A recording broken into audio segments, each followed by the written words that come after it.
और प्रधानमंत्री नरेंद्र मोदी एक बार फिर बिहार के दौरे पर थे। 5 दिन में दूसरी बार बिहार आए प्रधानमंत्री ने बेतिया में अरबों की विकास योजनाओं की सौगात दी है। तो वहीं लालू प्रसाद की ओर से पीएम के परिवार नहीं होने को लेकर भी लालू फैमिली पर एक बार फिर जोरदार प्रहार किया। अपने भाषण में एक बार नहीं बल्कि 3 बार जंगल राज शब्द का प्रयोग कर पीएम ने चुनाव से पहले विरोधियों को आईना दिखाने की पूरी कोशिश की है। ये रिपोर्ट देखिए।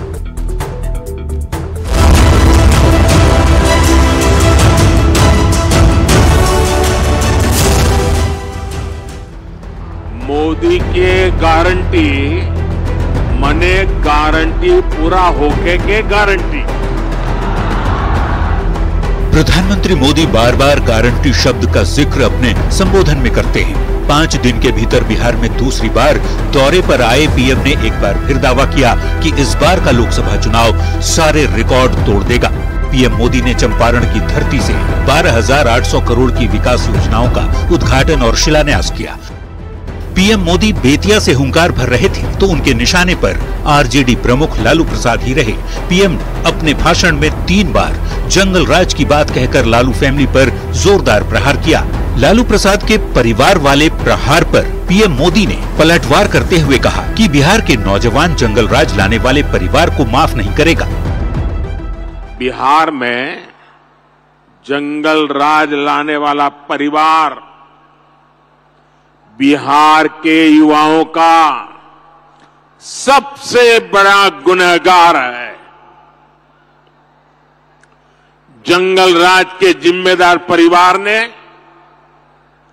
बिहार के लाखों नौजवानों से उनका भाग्य छीन लिया। ये एनडीए सरकार है जो इस जंगल राज से बिहार को बचाकर इतना आगे लाई है। पीएम मोदी ने नाम लिए बगैर निशाना बार बार लालू परिवार पर ही साधा। कहा बिहार में एक ही परिवार फलता फूलता रहा, एक ही फैमिली का विकास होता रहा। दूसरे राज्यों के दूसरे शहरों में रोजी रोटी के लिए जाते रहे और यहाँ एक ही परिवार फलता फूलता रहा। किस तरह एक एक नौकरी के बदले जमीनों पर कब्जा किया गया। क्या कोई भी व्यक्ति सामान्य मानवी को इस प्रकार से लूटने वालों को माफ कर सकता है क्या? माफ कर सकता है क्या? क्या ऐसे लोगों को माफ कर सकते हैं क्या? लोकसभा चुनाव से ठीक पहले पीएम मोदी लगातार बिहार का दौरा कर रहे हैं। लोगों को विश्वास जता रहे हैं कि मोदी की गारंटी का मतलब गारंटी पूरा होने की गारंटी है। अब मोदी पर जनता का भरोसा ही तय करेगा कि पीएम मोदी की गारंटी सियासी समीकरण को कितना साथ पाती। न्यूज़ 18 के लिए बेतिया से शैलेंद्र की रिपोर्ट।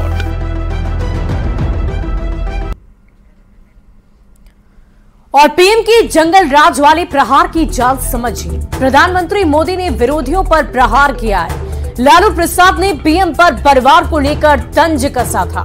लालू प्रसाद के जवाब में पीएम ने जोरदार पलटवार कर दिया। बेतिया की सभा में पीएम ने जंगल राज शब्द का जिक्र किया और बिहार की बर्बादी के लिए लालू फैमिली को ही जिम्मेदार ठहराया। जंगल राज शब्द पहली बार कोर्ट ने कहा था और 90 के दशक में लालू प्रसाद के शासनकाल पर सवाल कोर्ट ने ही खड़े किए थे। लालू प्रसाद के बाद पत्नी राबड़ी देवी सीएम बनी और बिहार की कानून व्यवस्था लगातार बिगड़ती ही चली गई। लालू फैमिली के 15 साल के शासनकाल पर पीएम ने पलटवार कर प्रहार भी किया है। देखने वाली बात होगी कि इन जनसभाओं में कही गई बातों का कितना असर बिहार की जनता के ऊपर होता है। प्रधानमंत्री मोदी के बयान पर लालू प्रसाद ने भी जवाब दे दिया है। लालू प्रसाद ने कहा है कि हमने किसी तरह की कोई गलती नहीं की और ना ही कुछ गलत कहा है। साथ ही मैं हूं मोदी का परिवार अभियान पर भी तंज कसा है। अपने को डिक्लेयर कर दिया है बचाव में कि हम मोदी के परिवार हैं, सब मोदी के परिवार बन जाओ, मोदी का परिवार बन जाओ। तो दूसरा बात उसी में हम जो बोले कि मरने के बाद मोछ बाल केस सब छिलवाया जाता है, नाखून टूंगवाया जाता है, तो सब छिलवा लो तो हम मानेंगे कि तुम लोग परिवार हो, मनावटी परिवार हो। तो अभी बाल छिलवाओ ना सब, क्यों नहीं बाल छिलवा रहे हो? लक्ष्य कर रहे हैं और जो हम लोग को बता रहे हैं कि हम लोगों ने इस तरह का बात बोला, कोई गलत बात नहीं हम लोगों ने बोला है और कोई डरने वाले हम लोग नहीं हैं। फेक हिंदू हो न गए, हिंदू रहते तो ये लोग बाल छिलवाते ना, बाल कहाँ छिलवाया? ये लोग सबको तो पता नहीं न है, तो बाकी लोग उनके भाई वही लोग छिलवाए, ये क्यों नहीं छिलवाए? इसलिए फेक कहा, कोई गलत नहीं कहा हमने। बढ़ते अगली खबर की ओर। इससे पहले पश्चिम बंगाल के बारासात में जनसभा को संबोधित करते हुए पीएम मोदी बहुत ही भावुक नजर आए। विपक्षी गठबंधन की ओर से पीएम मोदी पर परिवार को लेकर निशाना साधने को लेकर पीएम ने अपना पुराना किस्सा लोगों को सुना दिया। भावुक होकर पीएम ने कहा कि मेरी जेब में कभी एक पैसा नहीं रहता था, लेकिन मैं एक दिन भी भूखा नहीं रहा और इसीलिए 140 करोड़ देशवासी ही मेरा परिवार है। और मैं आज देशवासियों को बता रहा हूं, सालों तक मैं परिवार देख रहा, कंधे पर झोला लेके घूमता रहा हूं, जेब में एक पैसा नहीं रहा, लेकिन मैं एक दिन भी भूखा नहीं रहा।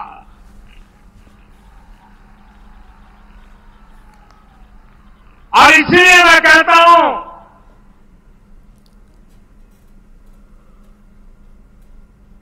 यही मेरा परिवार। 140 करोड़ देशवासी, ये मेरा परिवार। और परिवार पर पीएम की भावुक चाल को आप भी समझ लीजिए। इंडिया अलायंस लगातार पीएम पर निशाना साध रहा है। पीएम के परिवार नहीं होने की बात कही जा रही है। पश्चिम बंगाल की जनता से पीएम ने भावुक बात कह दी है, अपने पुराने दिनों की याद लोगों को दिलाई। पैसे नहीं होने पर भी कभी भूखे नहीं रहे। विरोधियों पर पीएम ने जोरदार पलटवार कर दिया। 140 करोड़ देशवासी ही मेरा परिवार है, इसकी चर्चा बार बार प्रधानमंत्री नरेंद्र मोदी चुनाव से पहले कर रहे हैं और लोगों को खुद से कनेक्ट करने की, खुद से जोड़ने की कोशिश की जा रही है। आप ये बताने की कोशिश कर रहे हैं कि मेरे लिए नेशन फर्स्ट। विरोधियों पर प्रहार कर पीएम ने उन्हें बैकफुट पर ले आया है। अब आप समझ सकते हैं कि चुनाव की तारीख अब ज्यादा दूर नहीं, ऐसे में जनता को खुद से कनेक्ट करने की कोशिश प्रधानमंत्री की तरफ से की जा रही है। बढ़ते आगे। लालू प्रसाद यादव के बेहद करीबी भोला यादव की मुश्किलें और ज्यादा बढ़ गई है। रेलवे में जमीन के बदले नौकरी देने के मामले की जांच लगातार जारी है। सीबीआई ने उनके खिलाफ सप्लीमेंट्री चार्जशीट दाखिल कर दी है। सीबीआई की ये कार्रवाई लैंड फॉर जॉब की इसकी जांच के दौरान मिले सबूतों और दर्ज बयानों के आधार पर की गई। सीबीआई ने 3 आरोपियों के खिलाफ सप्लीमेंट्री चार्जशीट दिल्ली की राउज एवेन्यू कोर्ट में दायर किया है। सूत्रों के अनुसार लालू प्रसाद के निजी सचिव रहे भोला यादव के अलावा इस चार्जशीट में अशोक कुमार और बबीता नाम के आरोपियों के नाम शामिल है। सीबीआई की विशेष कोर्ट इस सप्लीमेंट्री चार्जशीट पर 14 मार्च को संज्ञान लेगी या नहीं, फैसला तो उसी दिन होगा। आपको बता दें कि 2004 से लेकर 2009 के बीच लालू प्रसाद के रेल मंत्री रहते भोला यादव उनके निजी सचिव हुआ करते थे। और चुनाव से पहले चार्जशीट वाली चाल को समझिए। लोकसभा चुनाव से पहले लालू के करीबियों पर शिकंजा। रेलवे में लैंड फॉर जॉब केस में कार्रवाई लगातार जारी है। भोला यादव पर सप्लीमेंट्री चार्जशीट दाखिल कर दी गई है। भोला समेत 3 लोगों पर सप्लीमेंट्री चार्जशीट दाखिल की गई। नौकरी के बदले जमीन लेने का आरोप लगा है। लालू प्रसाद 2004 से लेकर 2009 के बीच रेल मंत्री रह चुके हैं। भोला यादव लालू प्रसाद के निजी सचिव हुआ करते थे। रेलवे में नौकरी से जुड़ा ये पूरा मामला हमेशा से विवादित रहा है और इस पूरे मामले की जांच सीबीआई हर एंगल से कर रही है। अब तक के मिले सबूतों के आधार पर ये कड़ी कार्रवाई की गई है, जिसके आधार पर आगे भी भोला यादव की मुश्किलें बढ़ती हुई नजर आ रही है। बढ़ते हैं आगे, लोकसभा चुनाव में कल्पना सोरेन जेएमएम की स्टार प्रचारक हो सकती है। 2 दिन पहले ही उन्होंने सियासत के मैदान में धमाकेदार एंट्री ली थी और अब हेमंत सोरेन की गैर मौजूदगी में उन्हें जेएमएम के इलेक्शन कैंपेन की बागडोर थमाई जा सकती है।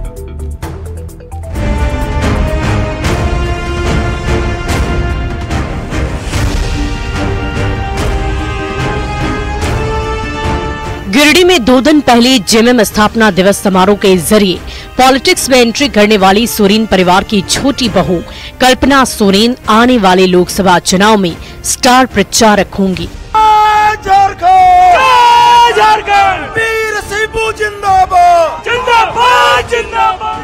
पूर्व मुख्यमंत्री हेमंत सोरेन फिलहाल जेल में हैं।